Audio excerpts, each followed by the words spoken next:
अभी कहा एक मुस्लिम थे जो टोपी लगा के उन्होंने सहारनपुर में नारे लगाए उन्होंने जय श्री राम के, और उन्होंने कहा कि हम श्री राम जी के वंशज हैं। तो उलेमाओं ने इनको कहा कि हम तुम्हें इस्लाम से खारिज करते हैं, और वैसी सिचुएशन कुछ आ खड़ी हुई है जैसी आपके साथ हुई। ऐसे जो लोग हैं जो असल में इस सब चीजों का साथ देते हैं, और असल जिसको सेक्युलरिज्म कहिएगा या भाईचारा कहिएगा, या अपने असलियत को स्वीकार करना कि भाई हमारे जो पूर्वज हैं वो कौन है, इस बात को स्वीकार करने मात्र से जो इस्लाम खतरे में आ जाता है, मौलवी एकदम से भड़क जाते हैं। ऐसे लोगों के लिए आपका क्या संदेश है? क्या आप उनको भी कहना चाहेंगे कि आपका भी स्वागत है, आप भी अपने स्वधर्म में वापस आ जाएं? देखिए, पूर्वज का जी मतलब क्या होता है? जी। बुजुर्ग। अगर हम उर्दू बुजुर्ग। में समझाने की कोशिश करें, जी। बुजुर्ग कौन? जो हमसे पहले दुनिया में आया हो, चला गया हो। हाँ जी। ठीक। भगवान श्री राम को अगर उसने जय श्री राम लगा दिया या हम्म। उनको अपना पूर्वज कह दिया, तो अगर असलियत देखो तो भगवान श्री राम का युग बहुत पुराना है। बहुत। मोहम्मद तो 1400 साल पहले आए हैं। जी तुम्हारे मोहम्मद के भी पूर्वज भगवान श्री राम है। जी जी। बिल्कुल। जाहिर सी बात है, जो पहले बिल्कुल आया बिल्कुल। वो बुजुर्ग होगा, और जो हाँ जी। बुजुर्ग होगा बाद में आने वाले का वो पूर्वज होगा। जब नस्लें बहुत नीचे तक आ जाती है तो जाहिर सी बात है कि इंसानी नस्ल तो एक ही है, बढ़ते चले गए, वो एक अलग इशू है, लेकिन पूर्वज हम्म। तो वही होगा जो पहले दुनिया में आया। जी। तो बिल्कुल। अब ये बातें कहने पर उनको बुरा लगता है। अब पता नहीं इस्लाम की नस्ल ऊपर से अलग से बना के भेजी गई हो एक कतार में कि साहब ये जी किसी के पूर्वज नहीं होंगे, इनके जो भी पूर्वज होंगे वो इस्लामी वाले होंगे। जी। अब वो इनके सोचने की बात है। इस्लाम हम्म। से तो ऐसे खारिज करते हैं जैसे कि इस्लाम इनके बाप की जागीर है।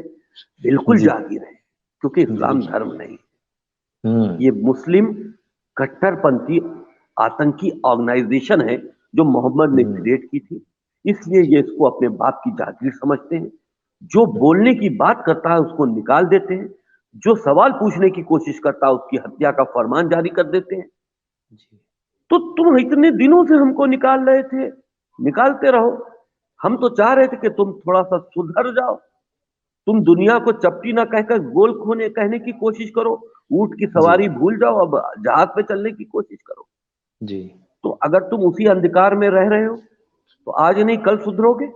लेकिन जी। जब तक मैं जिंदा हूं, सनातन धर्म के मानने वालों की रक्षा करने के लिए, उनका सपोर्ट करने के लिए, और उनको खतरे से अवगत कराने के लिए, चाहे वो सियासत हो, चाहे वो सामाजिक हो, चाहे वो कारोबारी हो, हर चीज के लिए हमारा ये कर्तव्य बनता है कि जो जिम्मेदार हैं वो तो हमसे बड़े हैं, उनको जी हमसे ज्यादा सोच होगी, लेकिन जो हमसे छोटे हैं जी। उनको समझाना, उनको बताना, सही रास्ता दिखाना। हम ये नहीं कहते किसी मुसलमान को काट दो, जी लेकिन जी। कोई बिल्कुल नहीं, मुसलमान अगर बिल्कुल। तुम्हारी गर्दन काटने आ जाए, तो अगर वो इस नियत से आया है, तो अगर मेरी कोई भाई गर्दन काटने आएगा तो हम उसकी गर्दन काट कर भेज सकते हैं। मुझको ये अधिकार है, अपनी गर्दन आगे थोड़ी आत्मरक्षा ना के कर लिए, देंगे। जी, आत्मरक्षा के लिए हमें पूरा अधिकार, जो हमारा संविधान, हमारा धर्म और हमारी हर एक मर्यादा और एक मानवता भी हमें स्वयं भी देती है। आपने रिफॉर्म की बात की है। रिफॉर्म के लिए यूएई में खुले में नमाज करने वालों पर भारतीय रुपयों में अगर देखा जाए तो 20,000 रुपए से ज्यादा का जुर्माना है। लेकिन भारत में अगर देखा जाए तो यहीं की जो, और गार्डियन भी कह रहा है कि मुस्लिम पीड़ित हैं, हिंदू गुंडे हैं जो उनको रोक रहे हैं, और सड़क जो है वो नमाज की साइट्स हैं। अगर आपकी बात सुनी जाए तो जो इस्लामिक कंट्री, घोषित कंट्रीज हैं जहां पे शरिया ऑलरेडी लागू है, वो बहुत सारे रिफॉर्म, वैसे रिफॉर्म कर चुका है जैसे कि आप खुद कहते भी हैं कि इस प्रकार के रिफॉर्म्स होने चाहिए। तो जो घोषित इस्लामिक कंट्रीज हैं जहां कथित शरिया भी हो, वो काफी अच्छे अच्छे रिफॉर्म कर रहे हैं और आगे बढ़ रहे हैं। लेकिन अगर भारत में देखा जाए तो ये मदरसों में ऐसा क्या पढ़ाया जाता है कि आपने पहले आबादी भी खूब बढ़ानी है, फिर कहना है कि रोजगार नहीं है, फिर कहना है कि भूखमरी भी बहुत है, फिर कहना है कि सड़कें भी हमें चाहिए। तो रिफॉर्म तो हो रहा है, दूसरे देशों में हो रहा है, ये भारत में ही आपकी कदर क्यों नहीं है फिर?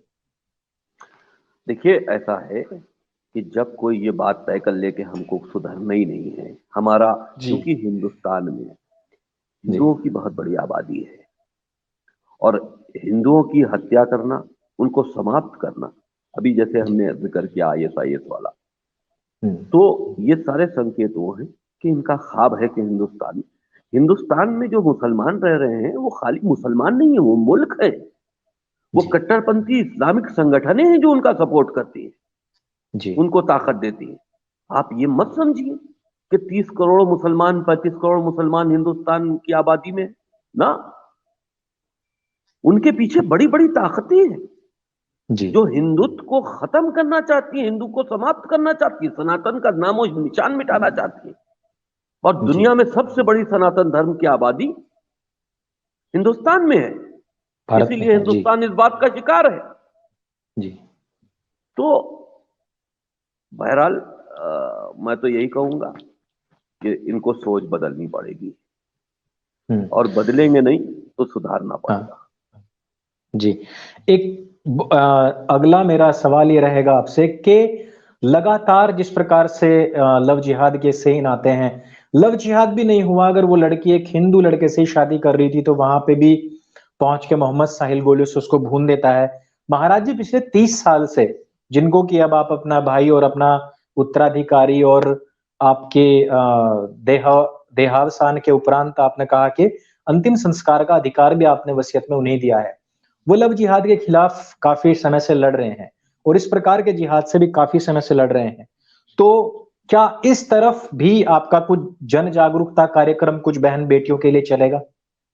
देखिए, जहां जहां हिंदुत्व को समाप्त करने की या हिंदुत्व के खिलाफ साजिश करने की बात आएगी, वो जी चाहे किसी गोशे में हो, जी जिहाद के नाम पर हो, लव जिहाद के नाम पर हो, धोखा देकर हिंदू लड़कियों को उनको करके शादी करने की बात हो, उसके जी ऊपर हमारा अभियान जरूर चलेगा और चल ही रहा था। ऐसा नहीं था कि जी। हम सनातन में नहीं थे तो हम खामोश थे, हम्म। तब भी हमारी आवाज, मेरा मिशन तो वही है जो आज है। जी। हमने सनातन धर्म को कबूल कर लिया। यति हम्म। नरसिंहानंद जी ने अपने परिवार का हमको सदस्य बनाकर हमको त्यागी घोषित कर दिया। जी तो इसका मतलब ये थोड़ी ना है कि कुछ नए विचार मेरे अंदर डेवलप हो गए, जी जी यही जी विचार तो मेरे पहले थे। जी तो जो विचार मेरे पहले थे वही विचार आज भी हैं, मरते दम तक वही विचार रहेंगे। हम सनातन धर्म के धार्मिक स्थलों और जो जो मुसलमान उनके ऊपर जुल्म और ज्यादती कर रहे हैं उनके खिलाफ मैं पहले भी आवाज उठाता था, फिर भी उठाता रहूंगा। उन सियासी पार्टियों की भी मुखालफत करता रहूंगा जो मुसलमानों के वोट लेकर हुकूमत बनाने की कोशिश करती है। तो देखिए, जिस अब जिसमें हम थे उसको मैं खुद ही कहता हूं कि वो धर्म नहीं था, एक गोल है। जी जी भेड़ियों का गोल कहें, आतंकियों का गोल कहें, ऑर्गेनाइज वे में संगठित की हुई और एक आतंकी संगठन कहें, वो धर्म नहीं है। जी। धर्म के अंदर एंट्री तो मेरी अब हुई है और मेरे पास हम्म। बहुत से ऐसे मैसेजेस हैं पूरे हिंदुस्तान में कई जगहों से जो मुसलमान हैं और इनकी जो इनके कट्टरपंथी मानसिकता है उससे तंग आकर वो जी। धर्म को छोड़कर सनातन धर्म कबूल करना चाहते हैं, अरे वाह। लेकिन वो डर जी। रहे हैं, हम्म। समाज से डर रहे हैं, महल्ले से डर रहे हैं, अपने परिवार से डर रहे हैं। वो ये सोचते हैं कि साहब मेरा हशर क्या होगा। तो हमने उनको ये एक सिग्नल दिया है कि देखो डरो नहीं, खुले जी तौर पर आओ, खुले तौर पर आओ, जहां मोहब्बत मिले वहां आओ, जी जहां बिल्कुल। इंसानियत मिले वहां आओ। सनातन धर्म में मुझको इंसानियत दिखाई दी, सनातन धर्म में मुझे मोहब्बत दिखाई दी, जी। सनातन धर्म में मेरी इज्जत हुई। तो जब इज्जत, अरे भाई जहां कत्ल के फतवे जारी हो रहे हैं तो भाई वो धर्म अच्छा है, जहां इज्जत मिल रही है वो धर्म अच्छा है। बिल्कुल। तो भाई मैंने जो फैसला किया बिल्कुल मैं समझता हूं सही किया और मेरे लिए गर्व की बात है कि हम सनातन धर्म का एक हिस्सा बने। जी हम इसमें अपने अंदर एक अलग सी शक्ति महसूस कर रहे हैं और उन सारे मुसलमान जो कि बहके हुए हैं और समझ चुके हैं जी इस्लाम क्या है। मतलब देखिए, किसी धर्म को भी मानो जी। तो पहले समझो फिर मानो। यस। पहले जानो हमने और फिर मानो। सनातनियों को, हाँ, जी। हमने सनातनियों को समझा, उनके बीच हम्म। में रहे बचपने से। जी उनके स्वभाव को समझा, उनके मिजाज को समझा, उनके ऊपर अत्याचार हो रहे हैं उसको समझा, जी उनको मारने की लोग साजिश करते हैं उसको समझा, मुसलमानों के बीच में रहे तो उनकी साजिशों को समझा, पॉलिटिकल साजिशों को समझा। ये सारी चीजें समझने के बाद ही हमने तो फैसला लिया कि चलो ठीक है, अंतिम संस्कार भी आने से पहले हमने अपने अंतिम संस्कार की घोषणा इसलिए कर दी जी कि जब हम बिल्कुल। सनातन में आए तो ये कोई ना कहे कि हम लालच के तहत किसी आए हैं जी या किसी मकसद के आए हैं। जो आदमी अपना मरना तय करके आया हो कि हमको सनातन बिल्कुल। धर्म के हिसाब से हमारे अंतिम संस्कार किया जाए, तो वो जब सनातन धर्म को इख्तियार कर लेगा तो यानी कि उसकी सोच में कोई खोट नहीं है। हम बिल्कुल। ईमानदारी से हैं और ईमानदारी से हम वहां भी थे। जी तुमने खुद निकाला है, 20 बार निकाला। जी हम तो चाहते थे कि तुम सुधर जाओ, रिफॉर्म हो जाओ, तो हम ईमानदारी तो वहां पे भी थे, लेकिन तुमने हमारी ईमानदारी, तुम्हारी नस्लों में कोई दूसरा वसीम रिजवी नहीं पैदा होगा जो तुमको सही रास्ते की तरफ बात दिखाए। बिल्कुल।